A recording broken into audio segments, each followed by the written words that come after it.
Harris. Okay, third interview now with AJ by himself this time, without Mary. Yeah. And this interview is called The Real Life and Purpose of Jesus. Okay, first we're going to start with the confusion, what I've called the confusion of your life and your teachings, and the reason for this. Yeah.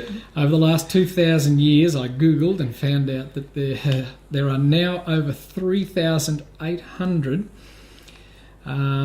different denominations Of Christian religion.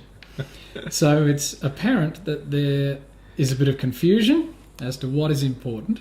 And disagreement. Yeah. And historically, sometimes their disagreements got quite intense. Yeah. Now, you've stated that much of the biblical account of your life and teachings are false, inaccurate, not complete, misinterpreted, and in some cases even deliberately deleted. Yeah, and deliberately modified in some cases. Yeah. Now, I've said that probably the first attempt to get a consensus in the Christian world, as we know it, was the Council of Nicaea in 325 AD Yeah. by the Roman Emperor Constantine, Yep. who you've described as a fairly violent man. Well, he had large aspirations to power, of course, and as did most Roman emperors, but also he was quite a clever man. So he could see that the fragmentation of the Roman Empire was not only just about secular issues, but also about religious issues. And so he wanted to pull the Roman Empire back into one empire, and he felt the way to do that is by unifying politics with religion. So he invited about 1,800 bishops from the Roman Empire. Yeah. And about 300 showed up. That's correct, yeah. The rest were all upset with the whole concept. Yeah. So, of course, many of the ones who were upset with the whole concept never came, and therefore never got included in the final decisions. And even the end result was not what you'd call a democratic process. No, not at all. And in fact, many of the times there was quite strong bickering even amongst the final decision makers as to what they should include in the canon, the Bible canon, and also what they should include as to what are the primary doctrines of Christianity. So there was often quite a lot of discord and quite murderous intent at times between the people who were present. Yeah. Now, the main issue there seemed to be the divinity of Christ. Yes, a concept that had slowly developed after my death, because no one after my death could mirror my condition. And so they then started the concept among even just general Christians who followed the basic teachings of Christianity that I taught. They started to consider that perhaps it wasn't possible for the average person to ever become divine in the sense that I was teaching. And so what they finished up doing was modifying quite a number of the teachings to suit their new concept that it was impossible for them to become divine as I had encouraged them to become. So they started to infiltrate the teachings with these concepts that it wasn't, that there was something unique and special about myself that others could not mirror. And eventually that grew into, and there was also other issues of competition with other people who were the so-called gurus of different religions in times past. And they finished up amalgamating, in fact, many and absorbing many of the concepts that surrounded the legends about those particular people into my life. Yeah. Okay. Yeah. To create God on earth. Yeah. Was this to appease the Jews? Was this to get on side with the Jews? No, it was to relate to there them? was an attempt to appease almost every other religious faith. So, so not just the Jews, but also many of the teachings of Hinduism and Buddhism and other religions were all attempted to be incorporated, or the founders of such religions. I was compared to the founders of those religions.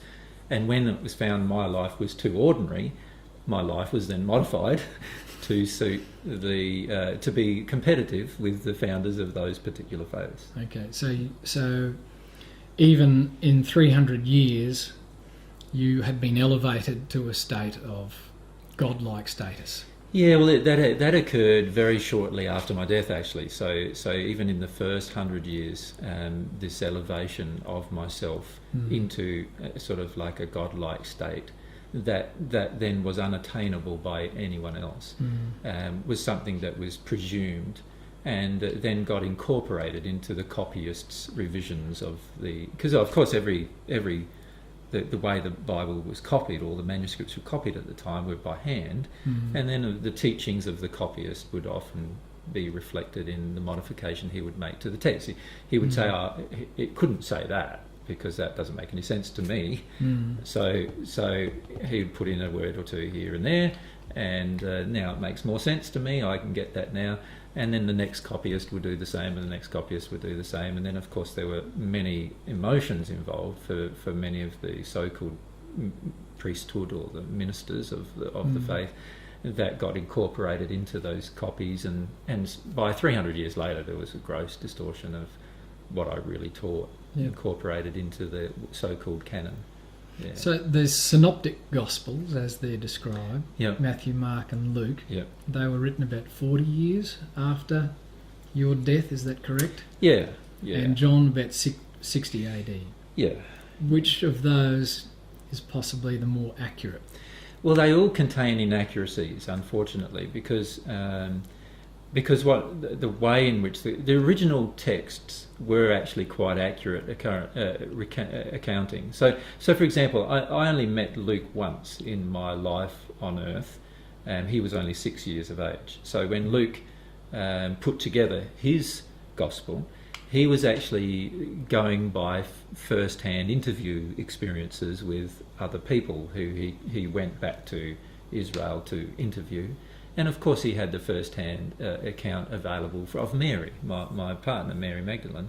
So, because Mary, he married my daughter, Luke married my daughter Sarah. So he had the first-hand experience of my soulmate to get a lot of his material. So what he wrote was relatively accurate at the time. However, that also got distorted through this process of copying, revisionists and so forth. So what they originally wrote was quite accurate, but unfortunately, due to the changes that were made and so forth, by the time the Council of Nicaea came along, there were already quite a lot of strong distortions as well. And the three synoptic gospels, theologians have said that they're possibly, the three of them were copied from another source, which they call Q. Yeah, which is actually my soulmate. Explain. Well, Mary was still alive, and Mary was the person who knew the most about my teachings that I gave while I was on earth, but there were a lot of problems that the disciples around her had, actually exposing to the world that she was still alive, because the Roman army was still on the lookout for Mary. They wanted to kill her still. They wanted to kill my child, and so the disciples all were trying to keep Mary's identity and also safety in play constantly.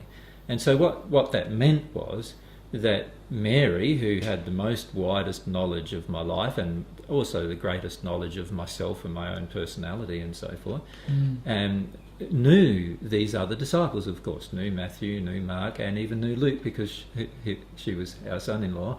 And so all of these people could go back to Mary and actually get the material from her. Verbally, did she write? Just verbally, yeah, Okay. just verbally, and get the material from her. And so that is the source, that it was the primary source of information after my death about my life and what actually did happen. Mary was the primary source. But of course that happened through a process of interviews and so forth with her, and spending time with her and finding out and so forth. How long did she actually live?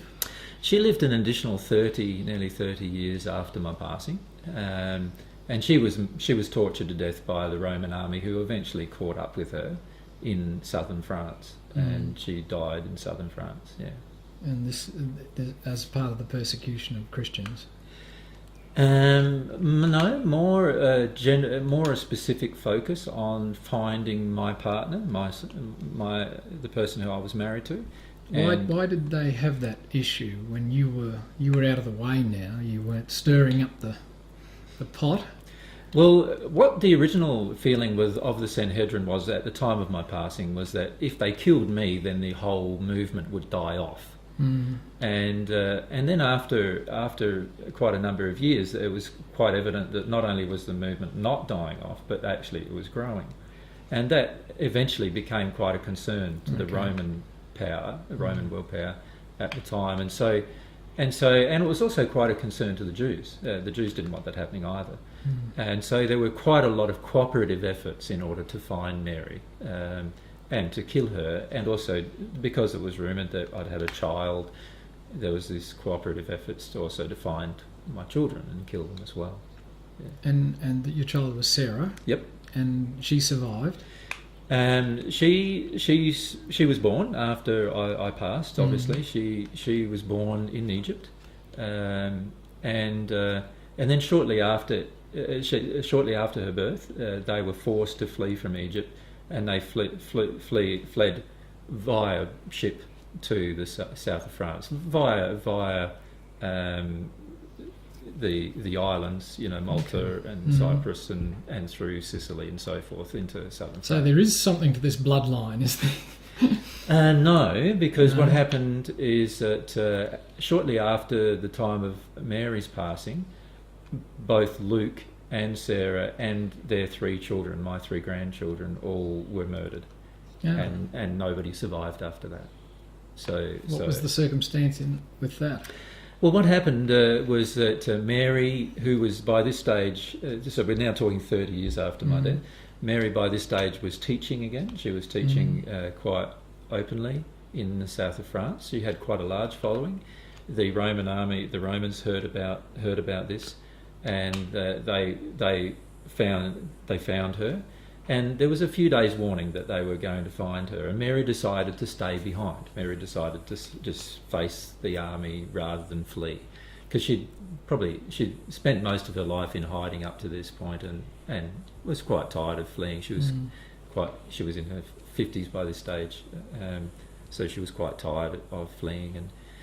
But Luke, Sarah, and the 3 grandchildren they were all still wanting to stay alive, of course. So they decided to flee.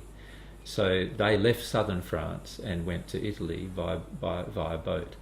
Unfortunately, though, the Roman army were also told where they were, and on the boat, Luke and the 3 children were murdered, and Sarah actually survived to old age, because they thought her eldest daughter was Sarah.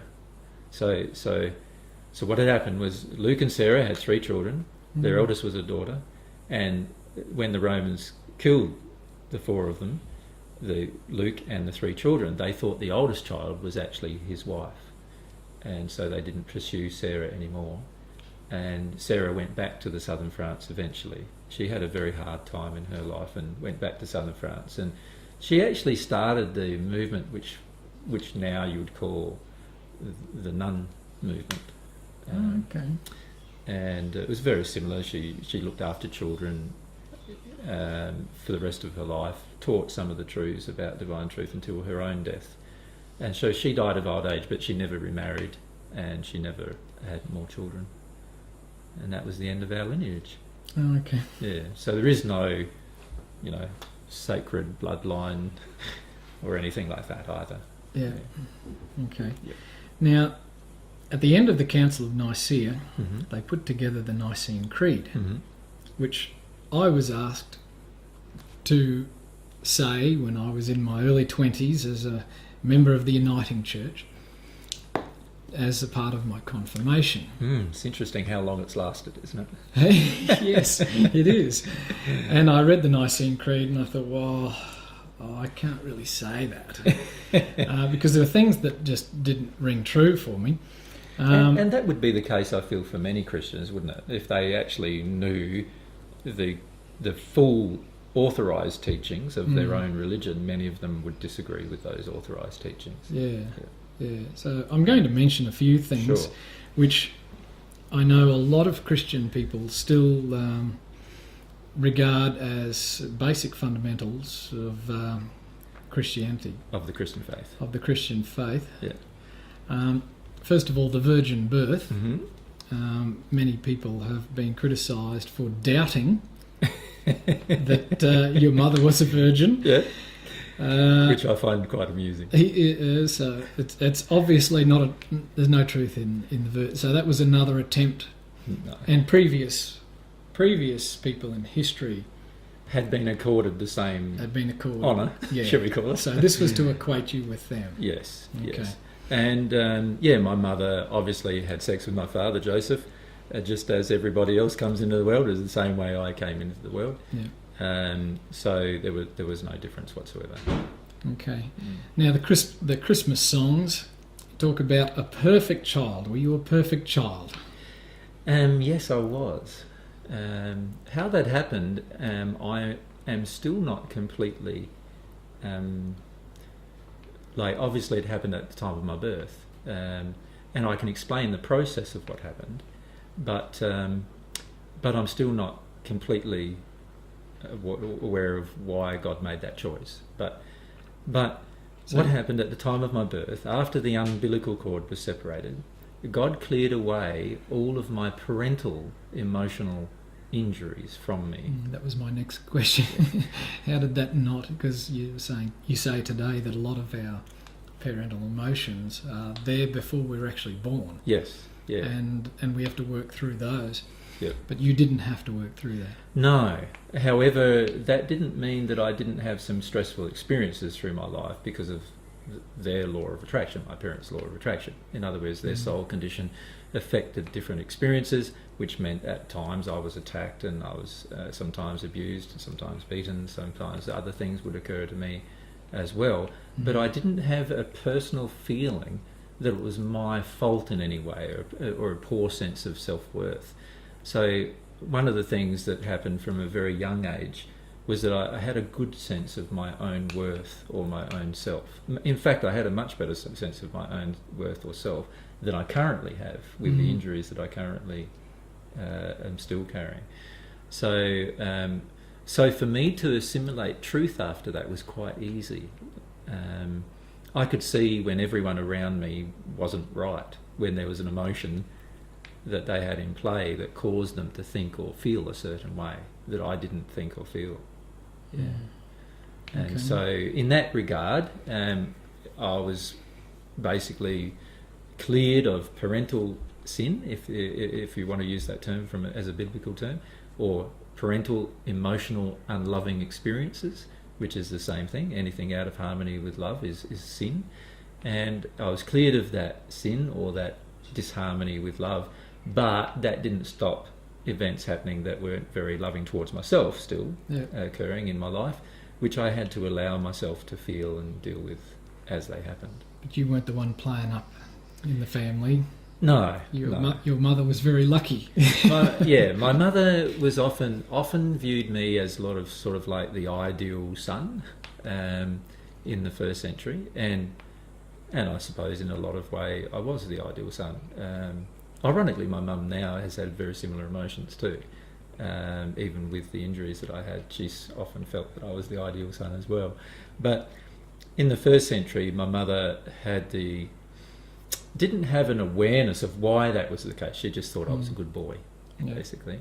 And everyone around basically didn't notice much difference in me, aside from the fact that I was gentle and a good boy, as you would term it nowadays. Yeah. And I didn't. I always tried my best with everything that I did, and I wasn't ever violent or angry, which was very unusual back then.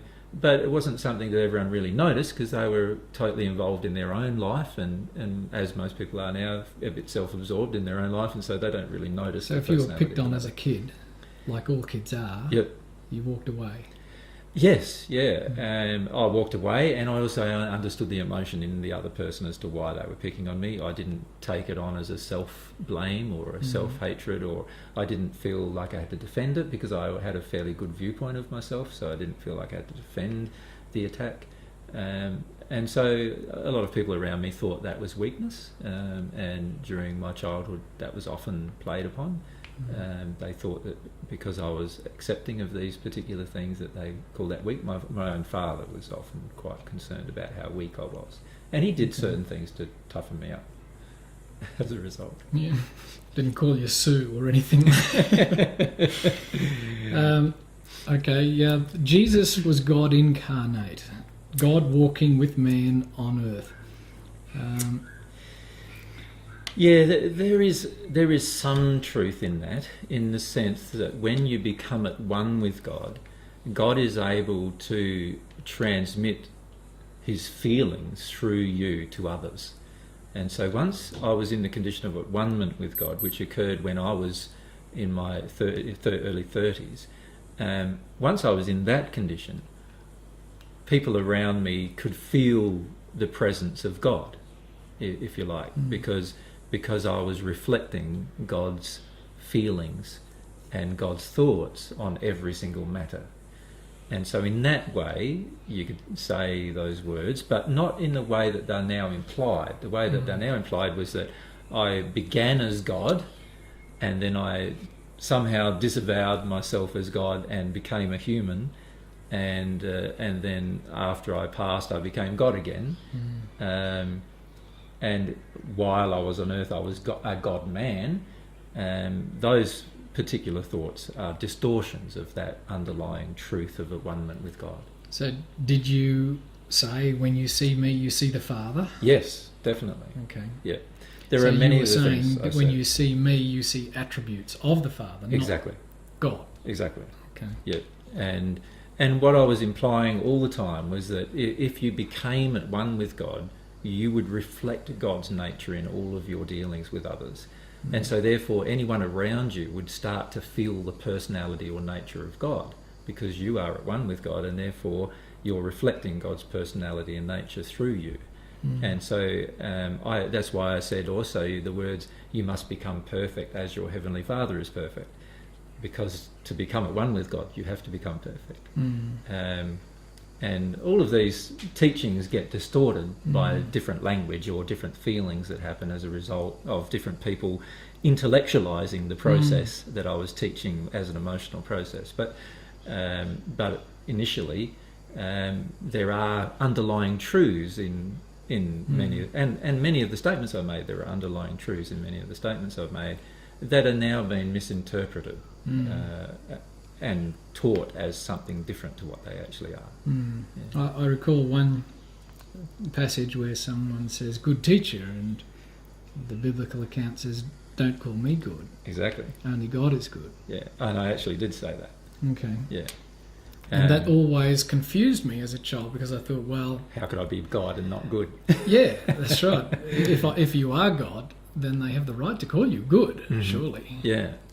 And what I was always trying to do is to demonstrate the separateness of God and myself. In other words, that I always said God was my Father, that God was my source of life, God was my creator, I am his creation, and so forth. I was always teaching a separation between myself and God as an identity or an entity, but not a separation in terms of the feelings that were coming out of me, because I was at one with God. I'd now taken on God's love to such an extent that I was now divine, in the sense that all of God's qualities and nature and attributes could now be demonstrated through myself, through that connection that I had with God. So, and it's the distortion of that understanding that has resulted in a lot of Christian teachings that are now false teachings. Now that's a major distortion. If you were to be an example of what we are to become, and then we elevate you to a level where your life is unattainable. Exactly. Then that is a huge distortion, which is that must have made you fairly sad. Yeah, well, a person at one with God doesn't get sad, but I've certainly had feelings about it in this life, about the distortion. But the reality is that it has created difficulties for many Christians in their life, both while they were on earth and also when they pass in their spirit world. unfortunately, all untruth does that. Every time untruth is presented as truth, it does have an effect on the lives, and depending on how popular the life is, on the lives of millions. Unfortunately, in my case, the distortions of the truth have resulted in pain for millions of people. So when I look at the pain of those millions of people, obviously, one of the reasons why we've returned is we want to correct that so that pain doesn't exist continually. And of course, we spend a lot of time in the spirit world trying to undo the results of that particular pain that were created by the distortion of truth. But from a happiness perspective, I was still personally happy, if that makes sense, because I was at one with God. Yeah. But I do see truth, or the lack of it, as a major creation of unhappiness and pain and suffering. And Christians historically have experienced a fair portion of pain and suffering because of some of these distortions in truth. And this whole idea that my life was unattainable as a result of me now being God incarnate is something that was totally the opposite of what I was attempting to teach. I was trying to teach to everyone that everyone could change, everyone could become perfect, everyone could become what God designed them to be. Everyone could become at one with God and experience the happiness of that connection. And yet, one of the results of the teaching eventually, or the modifications of the teaching, has been that nobody can, because I was the only person who was perfect. And now Christians totally believe this. And the way you described that was to be born again, is it not? Yes. Now, Christians bandy that term around, you're a born-again Christian. Yes. So what is the difference between your being born again and a born-again Christian? Well, being born again is a transition of the soul. It's like the soul turning from a caterpillar into a butterfly. It's that kind of miraculous transition. And it's a transition that occurs because of the reception of divine love into the soul, to such an extent that you're now one with God, and it's impossible for you to think, feel, or act out of harmony with the love of God that exists within you. So now, why is a born-again Christian not like that? Well, the born-again Christian they say they're born again because of the sacrifice, or because of their faith in the blood of Jesus. And my blood does not accomplish this particular transformation. In fact, it's impossible to do this transformation without the reception of divine love into the human soul. And that's where I feel a lot of the mistakes are made. There's an attribute, we're attributing, or Christians are attributing being born again to belief in myself or belief in the saving grace of my blood, when the reality is it needs to be attributed to God's love entering the soul.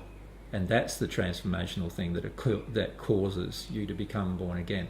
And it's not something that happens just overnight. It's a process that happens till you get to the point of at one with God. So you can receive bits and pieces of divine love, and you receive more and more. Eventually you receive so much that there's no trace of imperfection within you anymore. You are now the person God created you to be. So it's a process. It's not something that can be instant, that you become born again from some instant kind of transformation. Yeah. You could think of it as like gestation through to birth. There is a process of change that must occur.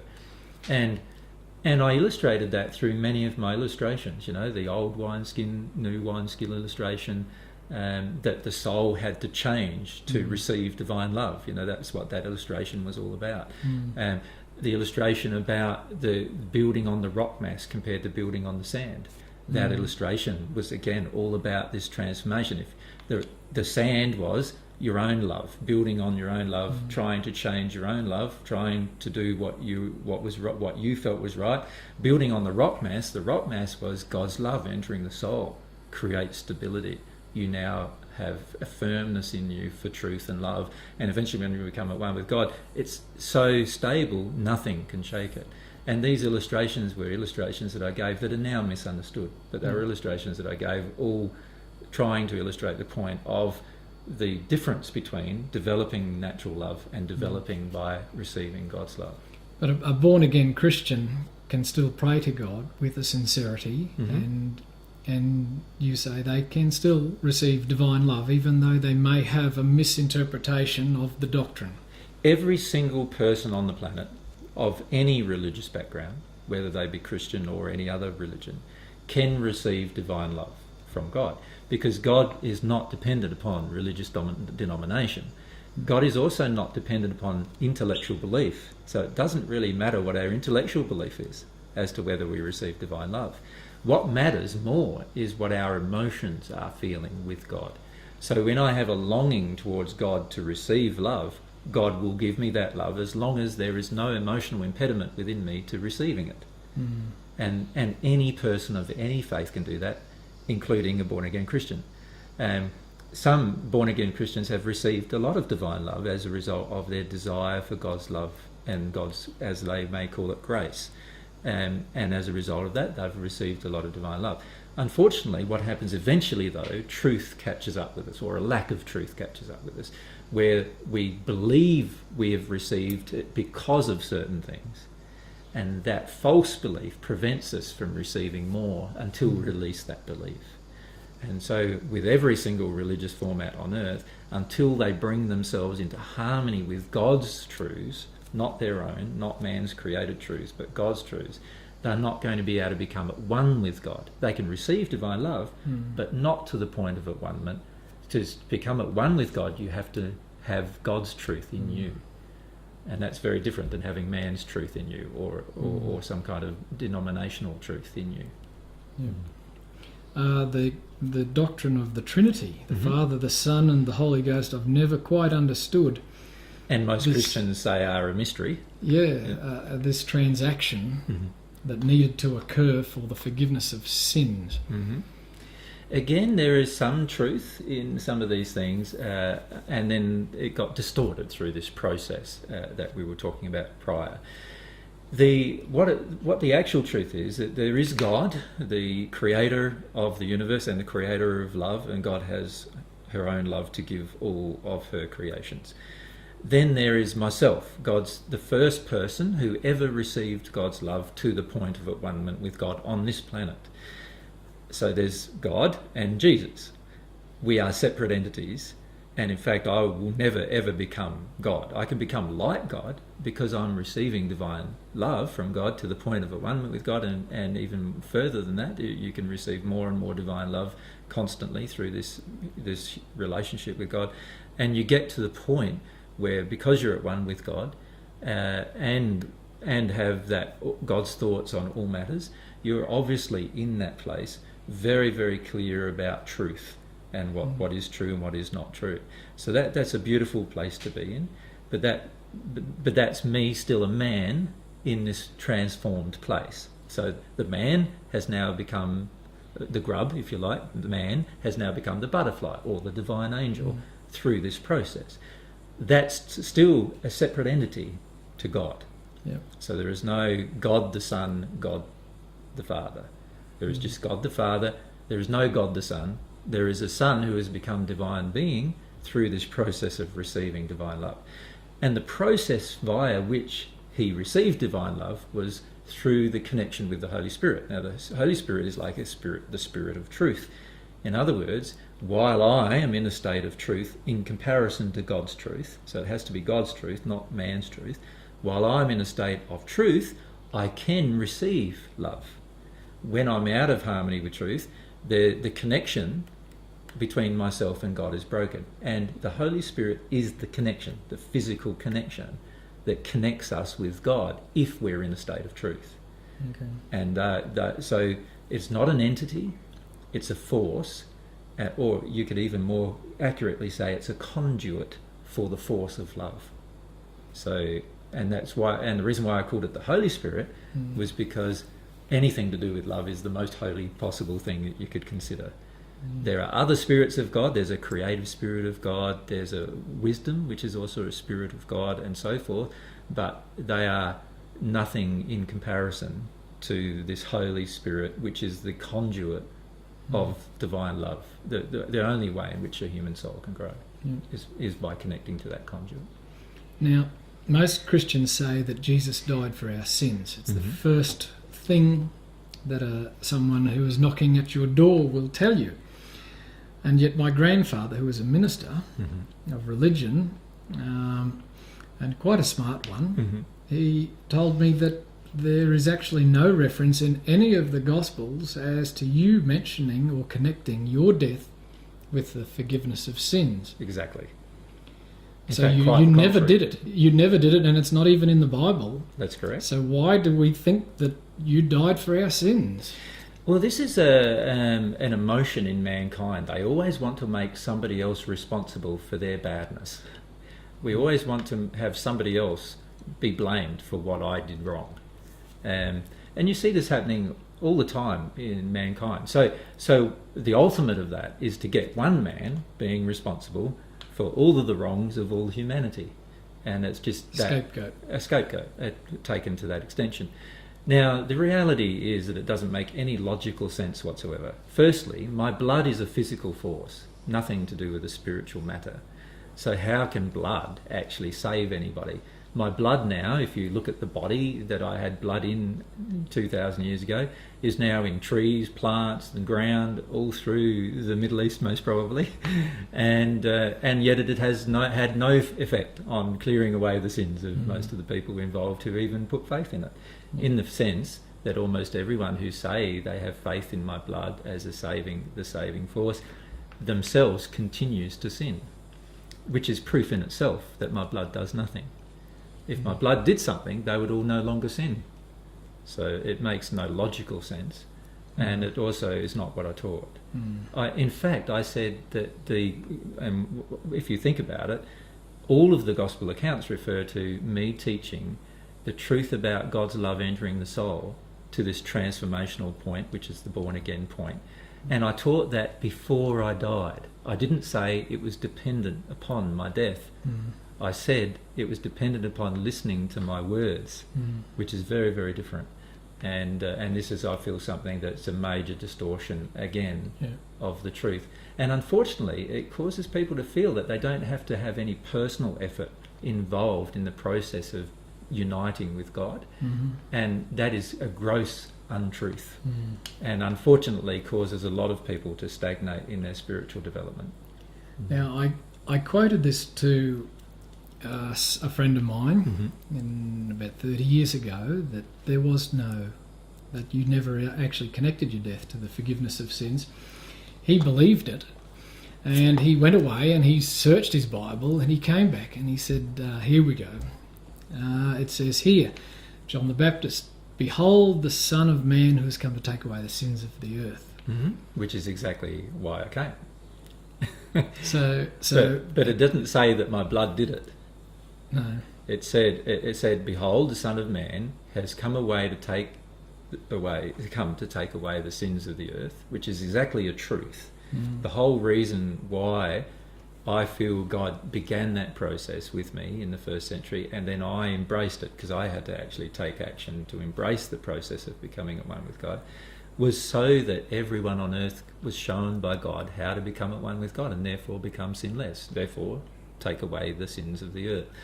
So the reality is, my life did demonstrate how to become at one with God, and therefore how to take away your sin, but it was just not through my death or my blood or my flesh dying that caused that transition. Now, I've heard you describe in more modern contemporary terms the word sin. Can you describe that again? Sin is anything that is disharmonious with God's love. So, okay. So not just I've human heard you love. say error.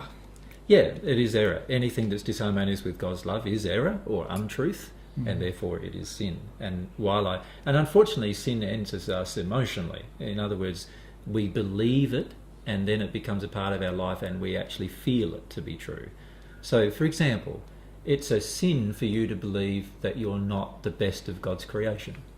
In other words, the reason why it's a sin is because God, from God's perspective, sees you as the pinnacle of her creation.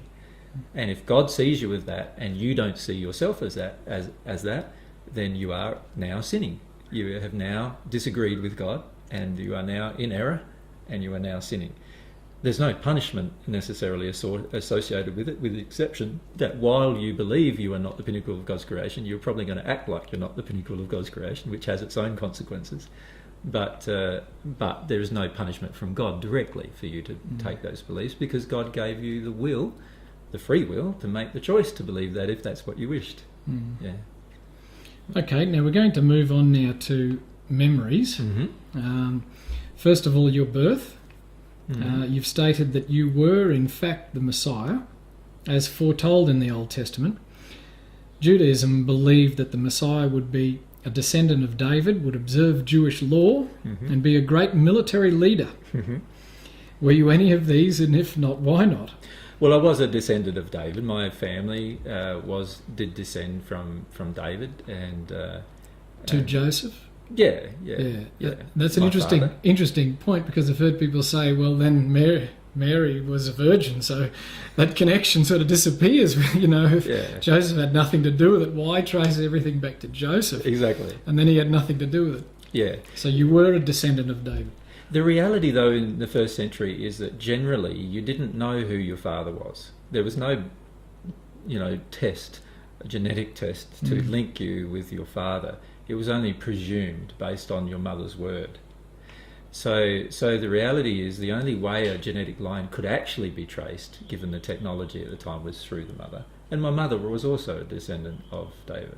Oh, okay. So both my father and mother were from the tribe of Judah and descendants of David. So, but unfortunately, But you weren't a great military leader. well, my father expected me to be, and so you said so did. so did many of my disciples. Many of the disciples. Yeah. And in fact, it was one of the reasons why. One of the things that caused my death was some of the beliefs of some of my disciples that I would become this great military leader to lead them away from the oppression of Rome and the oppression of the Jewish religious leaders as well. And there was a lot of radicalness at the time in the first century. Before, I remember as a child seeing quite a number of what you would now call terrorists hung on crosses on the side of the streets that you would walk down, who had opposed either the Roman Empire or the Jewish Sanhedrin in some way. And so it was a time of radical behaviour generally, because people were tired of the oppression. And but they then expected me to be the relief from the oppressor, and I taught that relief from the oppressor only came through love, by loving the oppressor, and then the oppressor would see they had nothing to fear, and therefore would highly unlikely ever attack you as a result. But hardly any of my disciples understood that. But by the time of my death, Mary understood it, but very few others. John did understand it quite well. But others like Peter and Judas and many of the so-called 12, which was another discussion, they did not understand, that principle at all. And Judas himself wanted to cause a confrontation, between myself and the religious leaders and the Romans. Which was the primary reason why. So that you could reveal your power as a military. Yes. He felt many of my disciples had quite a condescending viewpoint towards myself, in that they felt that they knew better than I did as to how I should proceed with my ministry, and quite often they tried to force me down a path which often had unexpected results for them, and it was quite frequent. Different things that they would organise. But surely by that point you would have taught pacifism. Certainly. So which they disagreed with. They disagreed with it. Yeah, they thought that was just one of my weaknesses. Failings. Yeah. They felt I had a few failings. They thought that Mary was one of my failings.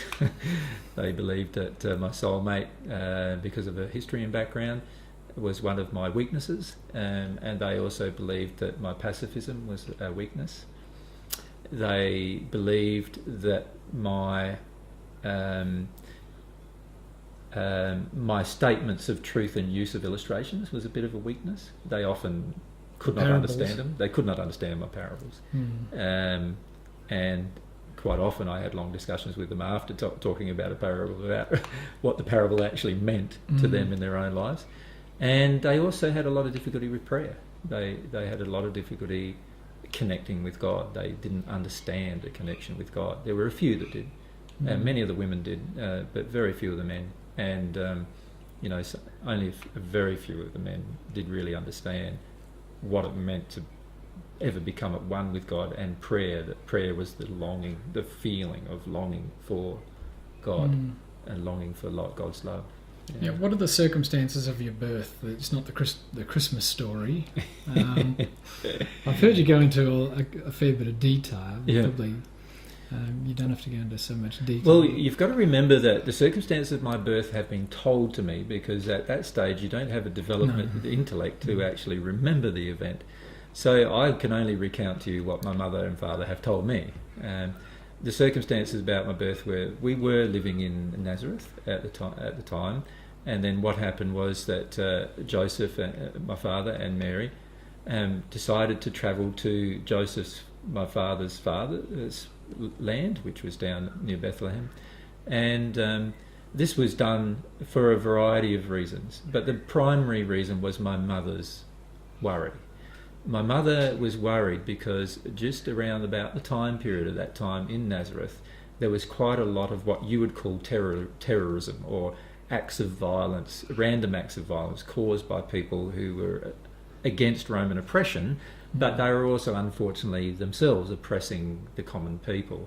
And in Nazareth we had a number of these events while my mother was pregnant, just before my birth. And my mother wanted to go somewhere safer. And somewhere safer was closer to the Roman garrison, which happened to be in Jerusalem. Okay. So my father and my mother decided to travel to Bethlehem, and as it turned out, we rocked up there at night, just on dusk. And my father, well, back then, hospitality was never presumed upon. It was a terrible thing to presume upon it. Even if it was offered to you, you wouldn't presume that you should say yes to it. And so my father's family, one of his brothers, offered for us to stay in the home that he had, which would have meant moving some of the children out of one room and so forth, quite a lot of trouble. And so my father, feeling bad that he'd rocked up near evening, decided no, that would not be suitable under any circumstance. So we finished up staying in what the Bible now calls the manger, or what you would now in Australia call just the barn. The barn, a shed, where the cattle were kept or where the sheep were kept. Usually by this stage the sheep were kept close by, because it was nearing winter time, and so therefore, and in winter in Jerusalem can get quite bitter, and in Bethlehem the same. So what they would generally do is they'd keep the animals in at night and let them out during the day and put them back in at night and so forth. And it was the last of that time. It was like just the transition between between autumn and winter. And so, they were kept outdoors, generally, sometimes overnight. The shepherds would stay outdoors. But shortly near Christmas time, or near what you call Christmas time now, they would bring them indoors. Now, I wasn't born on Christmas Day.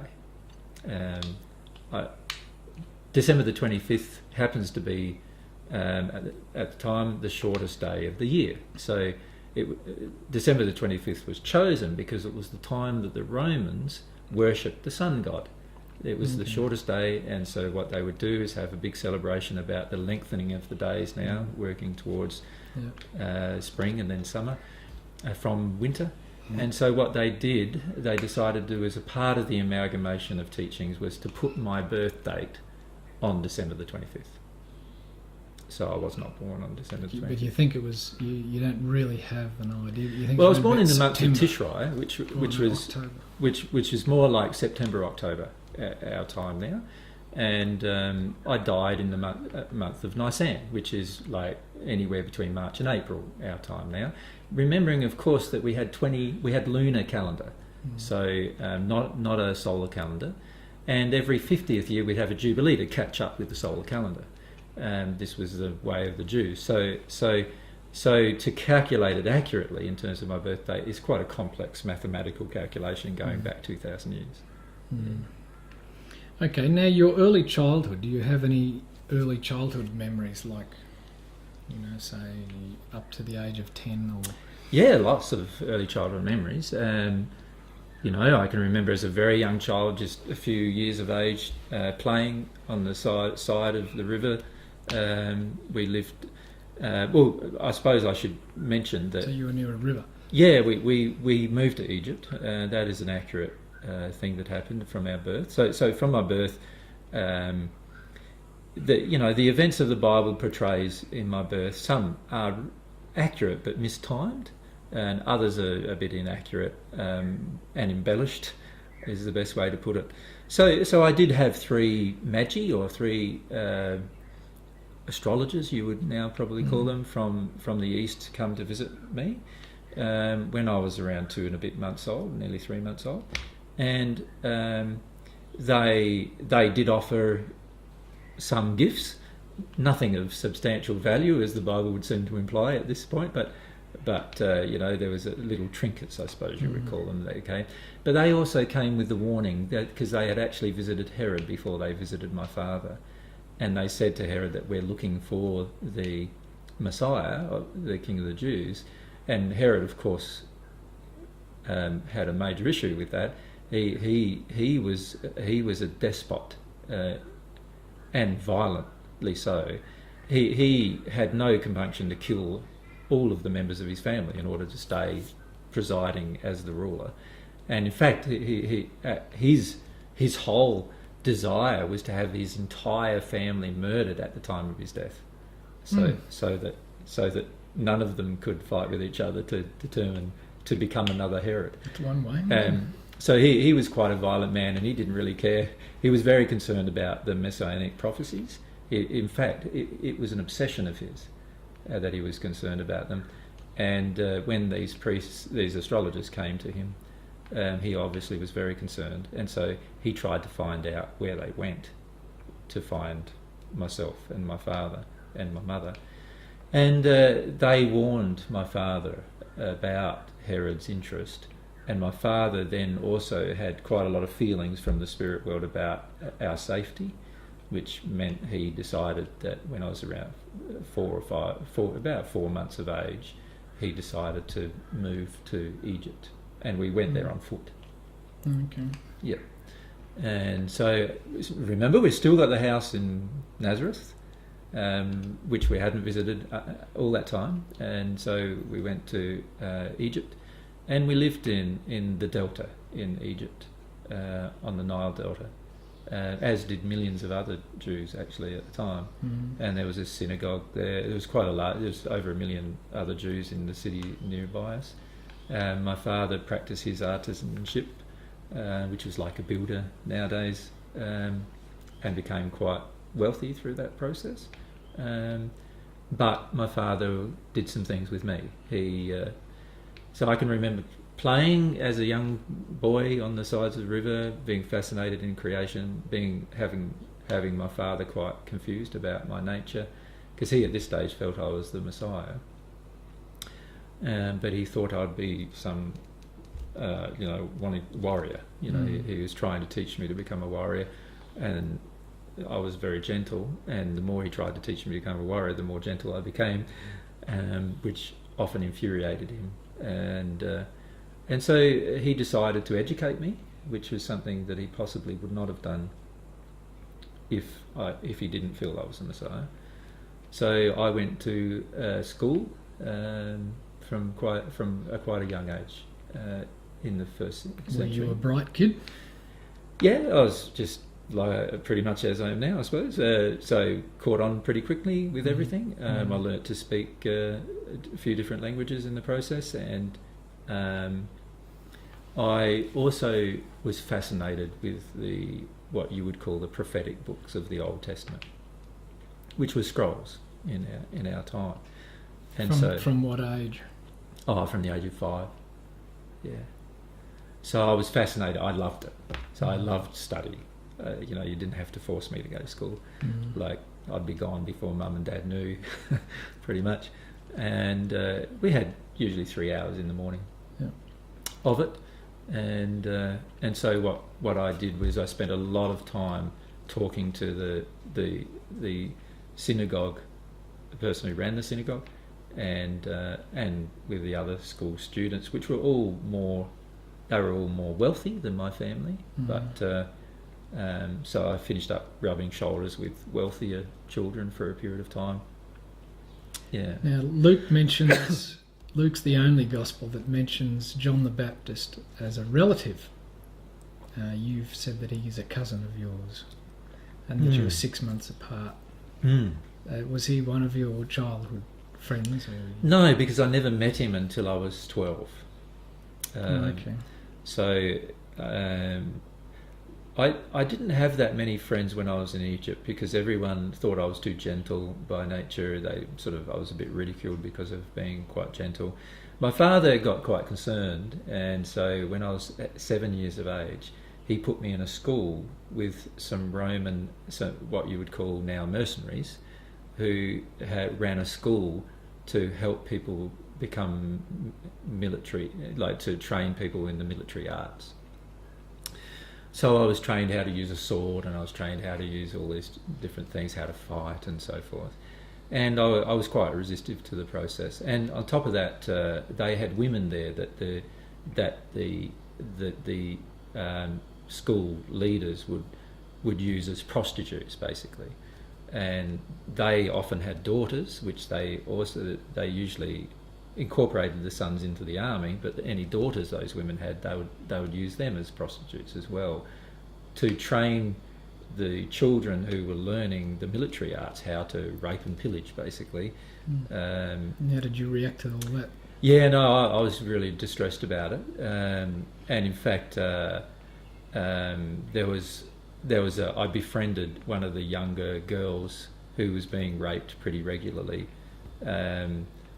and in terms of just trying to help her to either break away from the whole environment and leave, but I never was successful. It was one of the feelings I felt disappointed about. I remember having quite a number of cries about that, and eventually I got quite upset about it, and I refused to go, which my father was quite angry about, because he just saw it as another failure of me becoming the Messiah. Now, you had to move at about 10 or 11. Yeah, we moved by sea. By this stage, I had 2 sisters and 5 brothers. So there were basically 8 children and mum and dad, so 10 of us, and it was a bit hard to move us all by land. So my father sold up everything that he had there and converted it all into money at the time, the gold at the time, and we took a ship from Alexandria to Joppa, and then came in from the coast to Nazareth. Okay. And so now we're into your teenage years. Yeah, and that's when I first met John the Baptist, my cousin. Okay. Yeah, and we were fast friends from the moment we met. You've described him as being mediumistic, like yourself. Yes. What do you mean by that? Well, he talked to spirits like I did when I was young, and he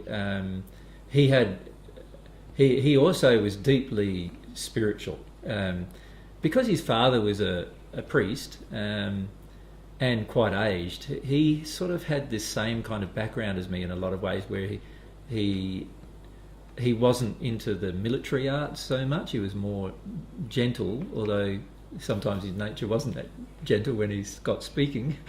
But he was more gentle. He promoted natural love. He was deeply connected with natural love.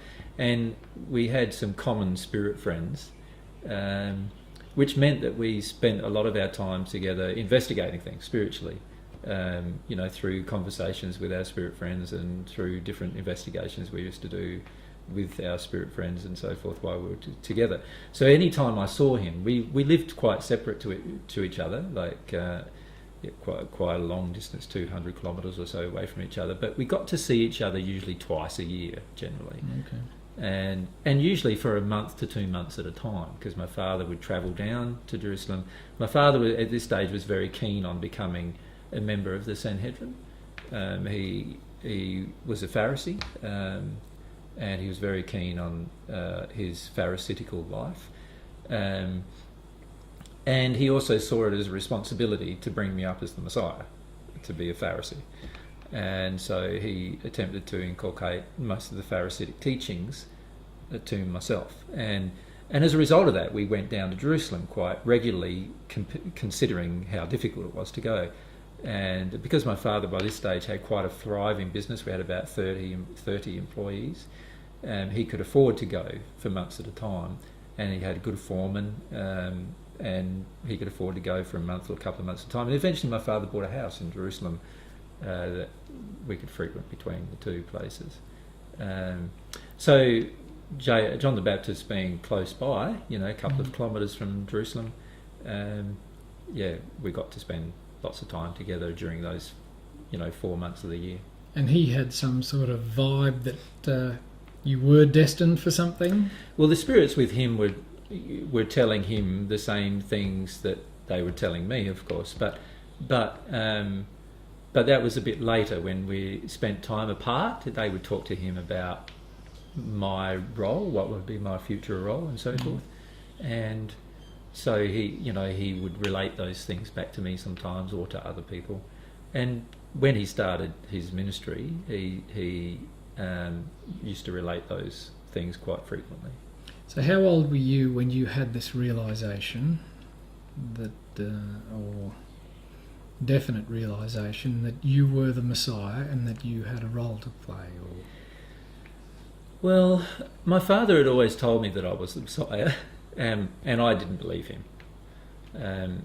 My readings of the prophecies were all about love. Every time I read them, I could see that God was trying to teach humankind about love, about softening their heart, not hardening their heart, not being violent, being gentle, having morality, having a connection with truth.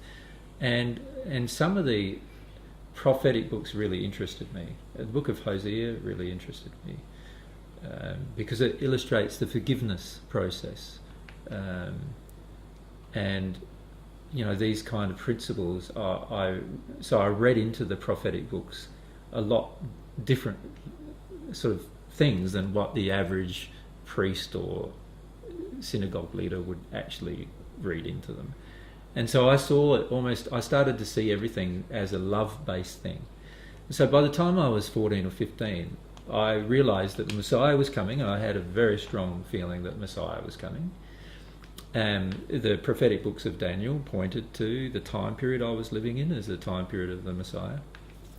And so I then started looking for the Messiah.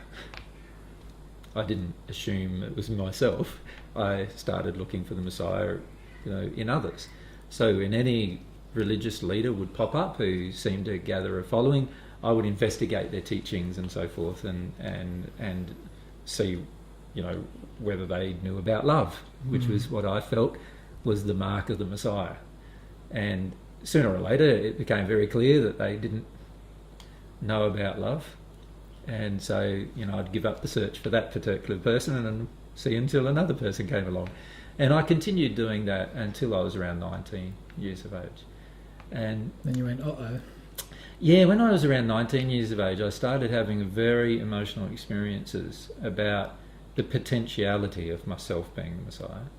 And by the time I was about 21, that had solidified quite strongly in my heart, because nobody else seemed to know about love, and I seemed to understand love and nobody else seemed to understand it, along with a lot of other things that I seem to have understood that nobody else understood, including spirits and the spirit world and the condition of the earth and the moral condition, the emotional condition of humanity, truth, the importance of truth in terms of your day-to-day interactions, all of these principles that I was very firm on by now.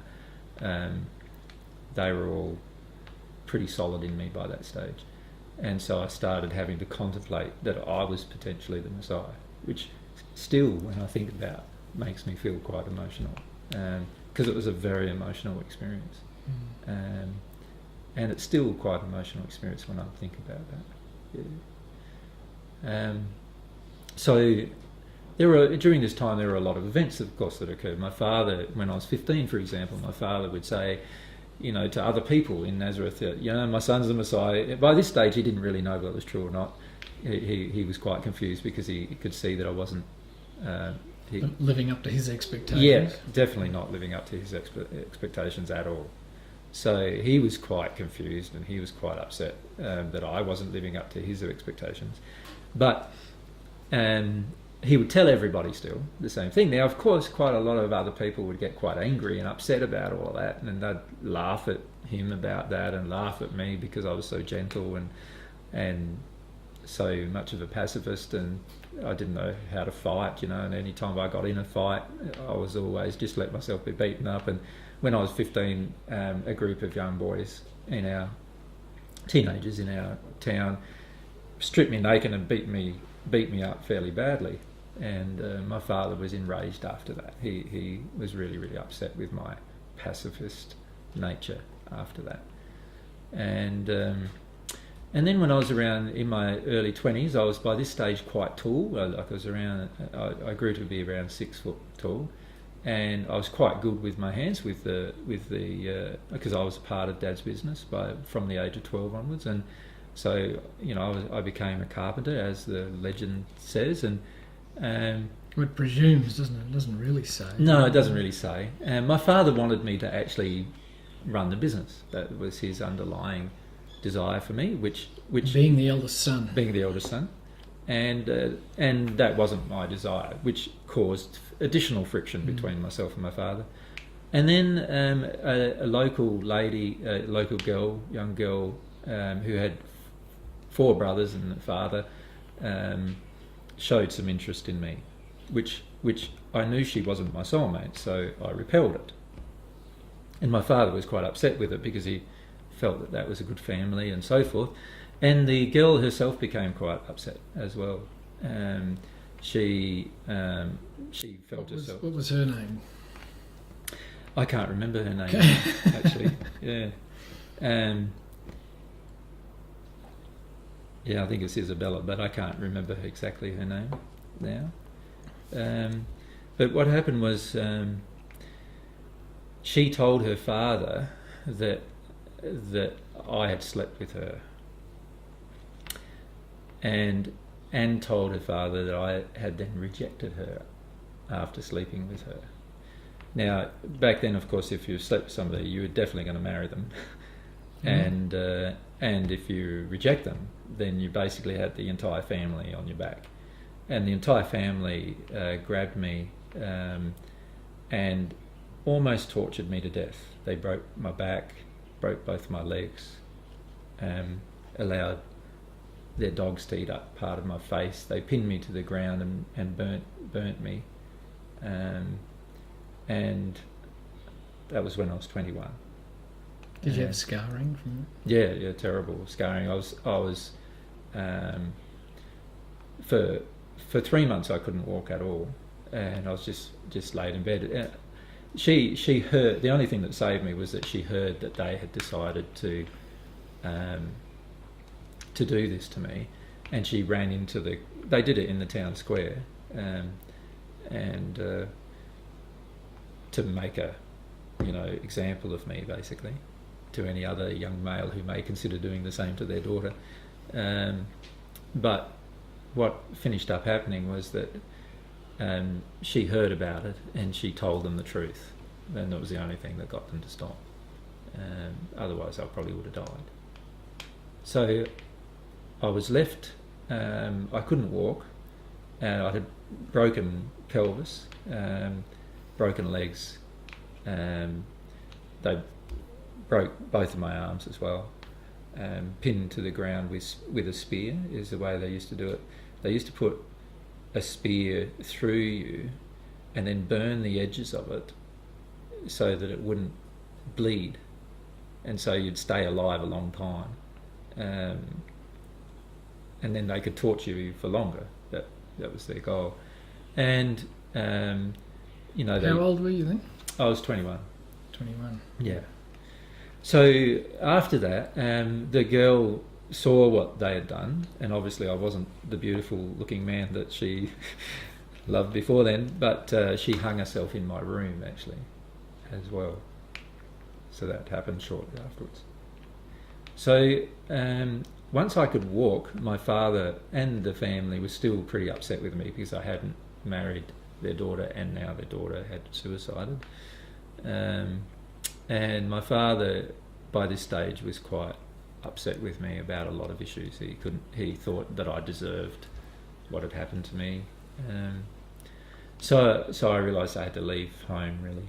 And so I left home and I lived in a cave for 4 years. Yep. And the leader of the synagogue in Nazareth loved me, and he would bring me food. My mother would see me occasionally, but my father wouldn't see me at all. And I was sort of a recluse, and during that time I prayed a lot and received a lot of love, and my body healed very rapidly as a result. So after nearly 5 years, my body had gotten back to exactly the same as before.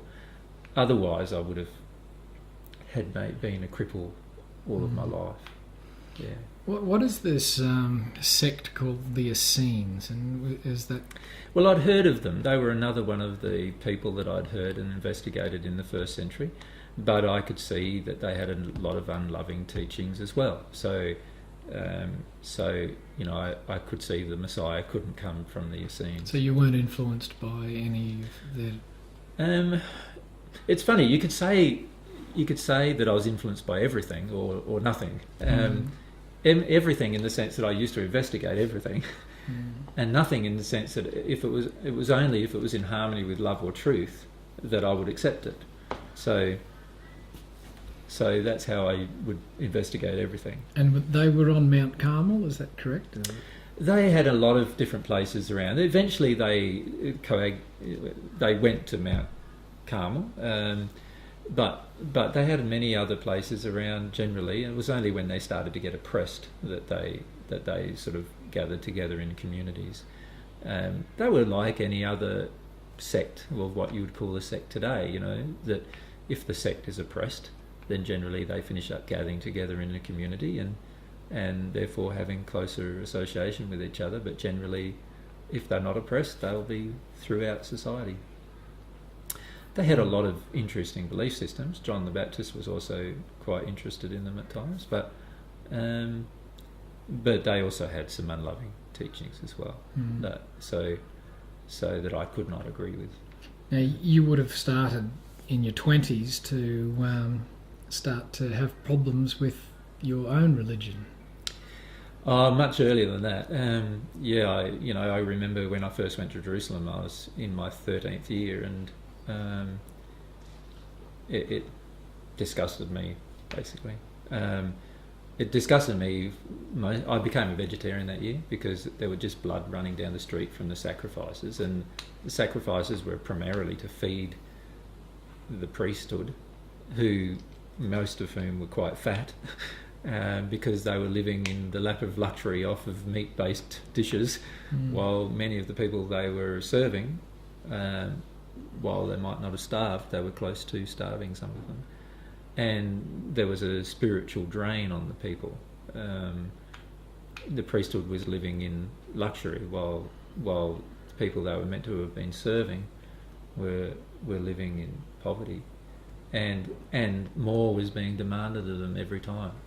And they set up the temple tax and a number of other taxes which were specifically for the Sanhedrin, or members of the Sanhedrin. Generally it was the Sadducees at the time. My father was also quite distressed with them.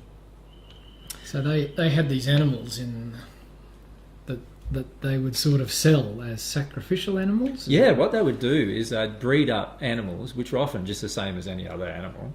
There was no specific fantastic feature about the animal. But so it didn't have to be a goat? There were goats and sheep and so forth. But what they would do is they'd breed up, from any flock, you know, they'd breed up these animals. And then they'd sell them for 10 times the price of a normal animal because it was one that you had to sacrifice in the temple. And they actually sacrificed them in the temple? Yeah, and then the person who ate them wasn't the person who bought the animal.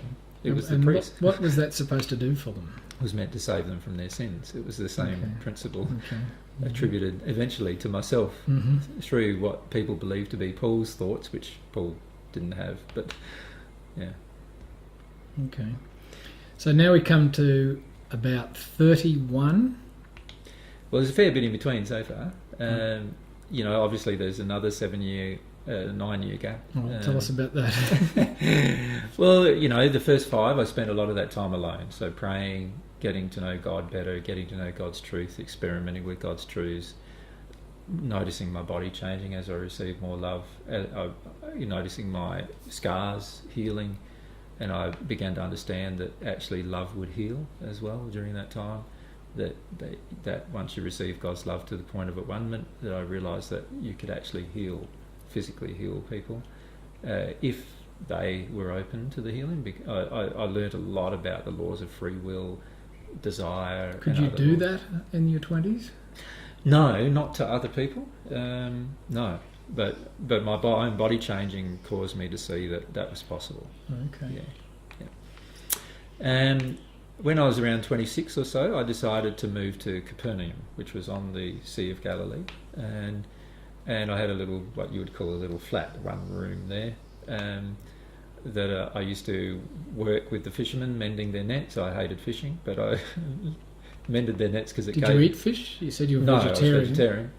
But you didn't eat fish? No. Okay. Even though you were helping them fish? Well, what it did was it gave me an opportunity to talk to them, which I love doing. It gave me an opportunity to talk about all these different things that I'd discovered in my early 20s while I was living alone, all these truths of God that I felt a strong desire to share with others. And that's how I met ones like John, James, Peter. They were all fishermen who either their fathers or they themselves had boats, and they would fish on the sea. And so I met them and eventually had a friendship with them. And they would often laugh at me and say it was sort of funny and what I was teaching and so forth, but they'd often be fascinated too, just like most people are when you talk about soul-based things. So and it was great for me. It gave me a lot of opportunity to live by myself and enjoy my life, and as a result I didn't have very high needs, and so I ended up with a little savings, if you like, which enabled me then to travel a little when I wanted to. But Capernaum was my base until I was 30, in my 30s. And no major events in that time period? Well, I suppose it depends on what you call major. There's no major traumatic events that happened to me during that time. By this stage, I developed another friendship with the local synagogue attendant there, and so I spent a lot of time in the synagogue and just again reading the books. That's were the only places where the prophecies were available. I found that every time I read the prophecies, I had this tingling sensation going through me. I could feel connected with God. I could feel God telling me things, and so I was very drawn to doing that as well. And I only worked enough to provide for myself, and spent the rest of the time doing these other things.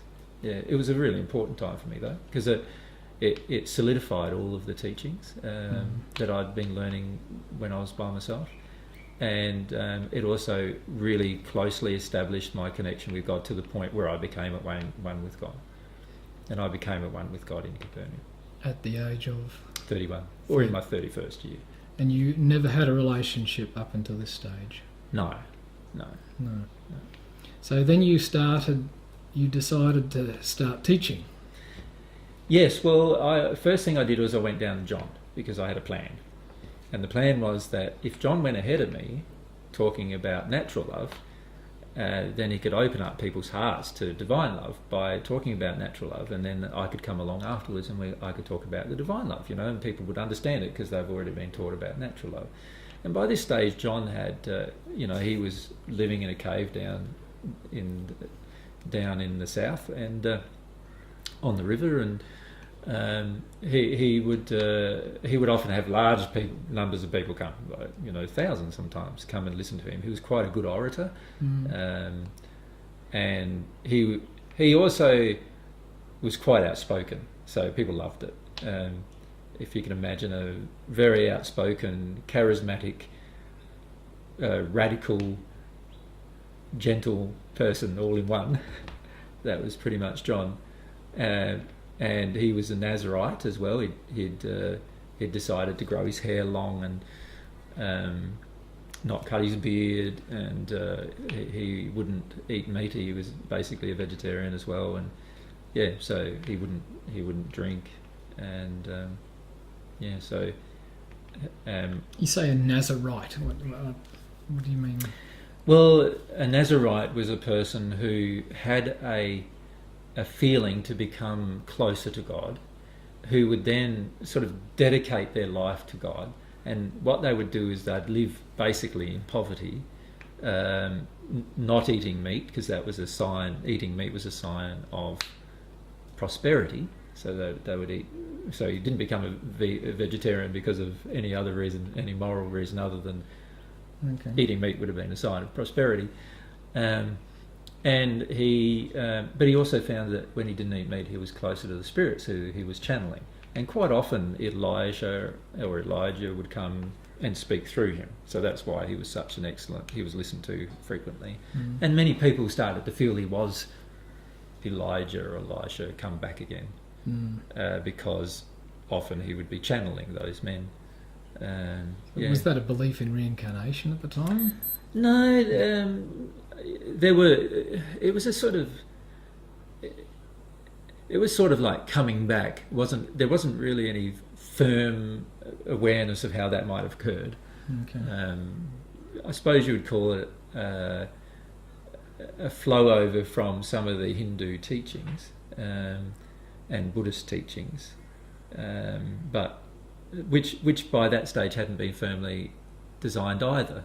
There was just this loose idea that used to have of when a person died and breathed out their air, that was their last breath, and because people could feel the spirit of the person leave, they believed it had to go somewhere, and most of them believed that it just entered another child, just being born, and then that's how they believed some of them, not the Jews themselves, but some others believed reincarnation, what you would call reincarnation now.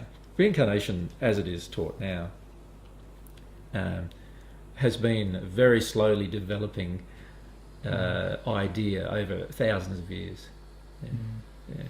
Now, when you reached at one with God, was this is when you got baptised by John? Well, I actually reached at one with God when I was in Capernaum, but I decided to travel down to John and to actually be baptised in the Jordan. What was the signal that you got that you now I'm here now, I've reached this level? What gave you that idea? Well, when you're at one with God, you no longer have any unhappy thought or feeling inside of yourself. You can feel a permanent connection with God. You can feel God's energy, if you like, or love coming through you with everything that you do. It's a major transition which you definitely know as a truth has occurred. It's not something that's obscure or it's not.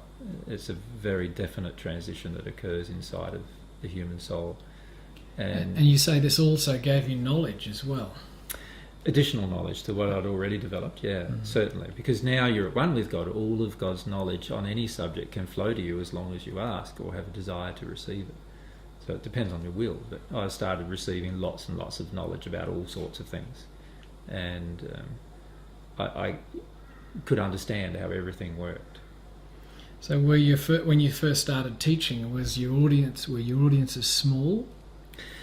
Well, what happened was we got together, John and I, after my baptism, what you'd call my baptism. John and I got together and we decided that if he went ahead of me and talked about natural love and getting people to repent, to turn around from their sins or turn towards God, and then I went after him and I talked about the principles, the laws of love, divine love, that it would make it easier to actually teach the truth to others. And so basically, John's audiences often turned up at my gatherings because of John's urging. And he would say things like, "One who is coming after me, he will tell you these things that I do not know," and things like that. So, he would indicate that there was somebody, because there was a lot of things that I tried to explain to John that he didn't understand either, about love and about truth and about, you know, free will and other principles that he didn't understand because he hadn't received the love to understand it. So for the first 6 months of my ministry, that basically happened, until John was captured by Herod. And that biblical account is correct? Pretty accurate, yeah. John... it was Herod's wife who was it? Or sort of stepdaughter, yeah, who really asked, who did the dancing, and his wife asked for his head, and his wife was really annoyed with John, really angry with John, because John had very outspokenly, I talked to him about it a lot of times, I said, why are you worried about this man and his personal relationship with this woman? And John was just really upset about it. And so John used to get very outspoken about Herod's relationship with his wife, which was actually an adulterous, under the terms of Judaism, an adulterous relationship. So John would rave on about it. And eventually Herod's wife, Herod didn't care less. He'd been accused of adultery many times previous, but Herod's wife got sick of it. And so Herod's wife really instigated John's capture. And John's capture was even interesting because Herod didn't have jurisdiction where John currently was, because it was across the Jordan. And so Herod sent a group of his personal guard, dressed up in plain clothes, if you like, nabbed John from one side of the Jordan, took him to the other side, and then they got dressed and captured him and took him back, and then threw him in prison. So you witnessed all of this? I didn't witness it. I was told it by John's followers. Yeah, okay. Yeah, I didn't witness it. Yeah, because we were at this stage talking in different locations. Well, that must have upset you a fair bit at the time. No, I thought it was predictable. I thought it was going to happen because of John's complete disregard to my advice to stop talking about it and stop involving himself in Herod's life. And John just couldn't let it go. And I just thought sooner or later there would be some pretty negative consequences happen. We were both aware too of negative spirits, you know, dark spirits around us who would often instigate things and against us. And you know, I'd often talk to John, look, all you're doing is playing into their hands, you know. And as it turned out, that's what happened. So yeah, I wasn't saddened by it. It was a fairly predictable event, from my perspective. John was a little shocked about it, which I heard about after he passed. Because when John passed, he came and talked to me straight away, pretty much, and told me all the events. And yeah. Okay, now was this before you started your teaching? No, this was like 6 months into it. 6 months into it. So you had a bit of a following by this stage. A bit of a following. John's followers a lot of John's followers sort of didn't gravitate to the divine truth because they had more of a natural love perspective, and they had a lot of John's latent anger with authority. So that's what attracted them to John, and that's why the Romans were and the Jewish Sanhedrin was a little concerned with John, because they thought that he would eventually become a radical, not understanding that he was also a pacifist. And so they were often concerned that he might finish up leading some kind of revolt because of the amount of people that surrounded us. And quite often, when John spoke, there were quite a number of Roman members of the Roman army present to keep order, just in case things got out of hand. And they never did, because John was not a violent man, so they never did. So after a while, I started attracting a different group of people than John. But initially, yes, a lot of them were John's followers who followed me initially, and then couldn't handle some of the teachings, and so they went back to following John. So what was the main focus of your teaching in those early days? Divine love, receiving divine love, demonstrating to a person the process of how you can become born again, how divine love transforms the human soul from man into an angel. There's a reference of you talking about Satan. Did you talk about Satan? No. No? I never believed in a Satan. Not at all.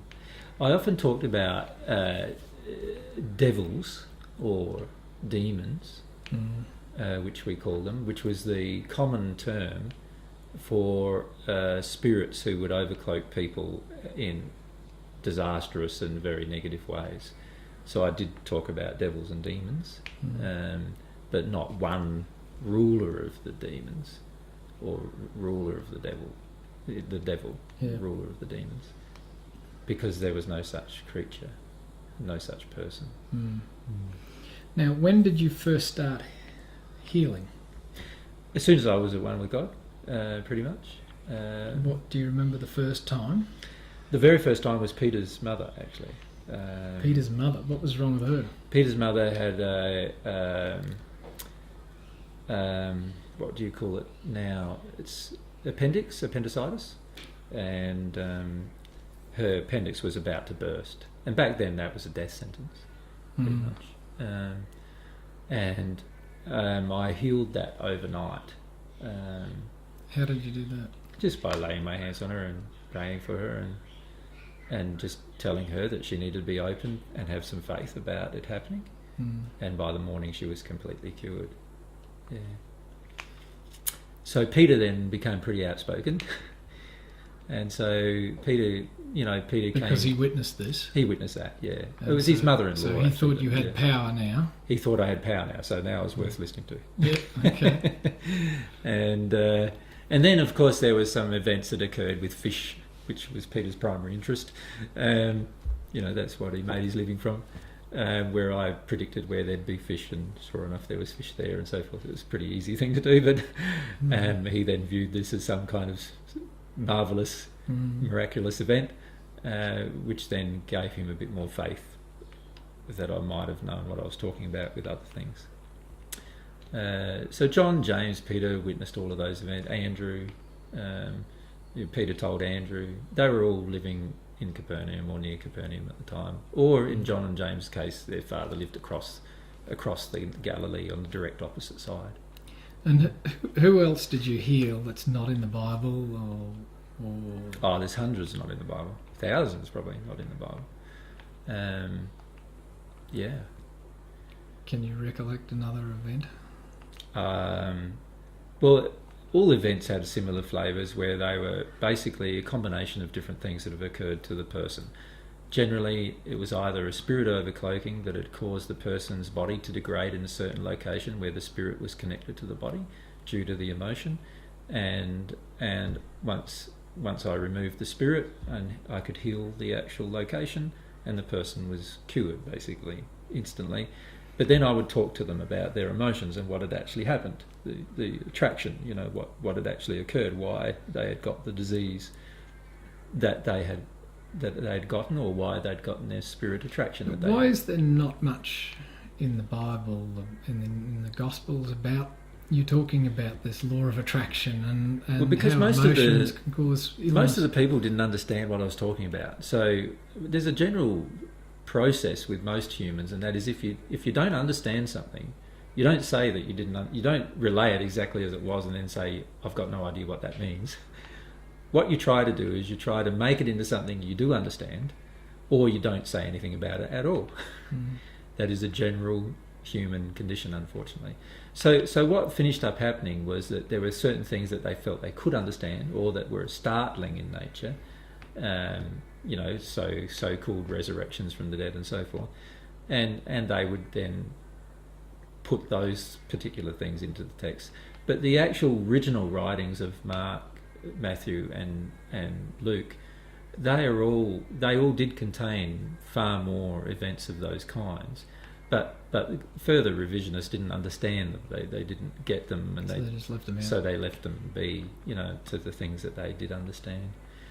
And also back then, writing was a difficult process. It wasn't easy like we have it today, where you can write thousands of pages within a few days, just with the help of a computer, or even if you had paper.